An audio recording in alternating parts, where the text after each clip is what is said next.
இதெல்லாம் தெரிஞ்சிருந்தாலும் இந்த பக்கமே வந்திருக்க மாட்டேன்னு. ஜாலியா இதெல்லாம் பார்த்துட்டு ஐஸ்கிரீம் வாங்கி சாப்பிட்டு போலான்னு வந்தேன்னு. என்ன இப்படி கீழே விழுந்து ஐஸ் மாதிரி ஆக்கி விட்டாங்களே. ஒண்ணு இல்ல மாமா, ஒண்ணு இல்ல. கூட்டிட்டு போ. சரியா?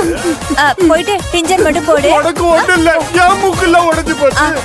மறக்காம டிஞ்சர் போட்டுரு. நாம் ஆவலுடன் எதிர்பார்த்த யாராலும் வெல்ல முடியாது என பெயர் பெற்ற வெள்ளை ரோஜா அணி 40 ஆண்டுகளாக தோற்றதாக வரலாறு இல்லை. இங்கே களத்தில் நிற்கும் சரவணனின் தந்தை சண்முகம் காலகாலமாக விளையாடிய பூமி இது. வாலிப வயதில் சண்முகம் தலைமையில் வெள்ளை ரோஜா அணி களத்தில் இறங்கினால் மைதானமே அதிரும். அவர் தோற்றதாக வரலாறு இல்லை. அவர் பிள்ளைகள் வந்த பிறகும் தோற்றதாக வரலாறு இல்லை. முதல் தடவையாக தோல்வியை நோக்கி சென்று கொண்டிருக்கிறார்கள். கார்த்திக் சரவணன் இருவரும் ஜோடி புலிகளாக களத்தில் இறங்கி சீரிய வரலாறு உண்டு. கார்த்திக் சரவணன் கைகோர்த்தால் எதிரே ரெய்டு வருபவன் சிங்கமாக இருந்தாலும் சிறையாகி விடுவார். இன்று என்னானது? கார்த்திக் எங்கே?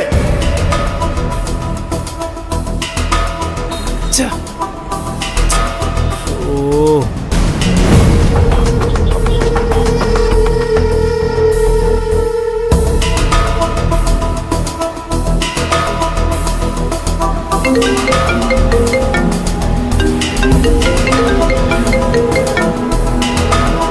சின்னதா எங்க இருக்கீங்க? புலிமுட்டை, என்னால வர முடியாது.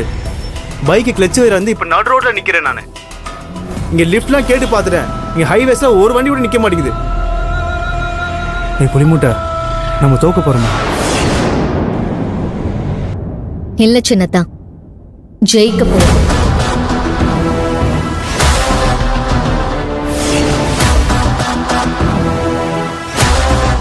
இன்னும் காணோம். அதான் எனக்கும் தெரியலையேப்பா. சித்தப்பா,